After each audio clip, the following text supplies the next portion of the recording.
అవసరమైతే సార్కి ఏ ఆర్గాన్స్ పరంగా ఏ అవసరం ఉన్నా కూడా నా గుండెనైనా ఇవ్వడానికి నేను సంసిద్ధంగా ఉంటాను మేడం.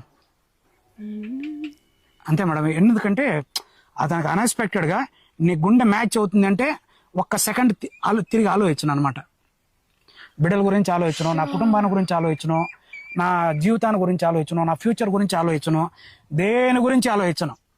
సార్ ఏం సార్ మీరు మాట్లాడుతూ అంతే మేడం. ఉన్నది మాట మీ సమక్షంలో చెప్తాండా.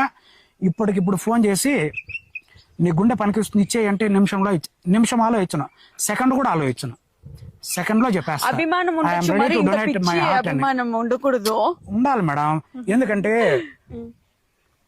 ఆయన చేసే సేవా కార్యక్రమాలు కానీ, ఆయన నడిచే నడవడిక కానీ సత్యమైంది, నిత్యమైంది, నిజాయితీ అయింది. అది ఆస్వాదించే వాళ్ళు, దాన్ని అనుసరించే వాళ్ళు, దాన్ని గమనించే వాళ్ళకే దాని వాల్యూ తెలుస్తుంది మేడం. కొందరు ఏమంటారంటే అతనే ఒక పిచ్చోడు, ఆ పిచ్చోనికి ఈ పిచ్చోడు ఒక అభిమానం అంటారు.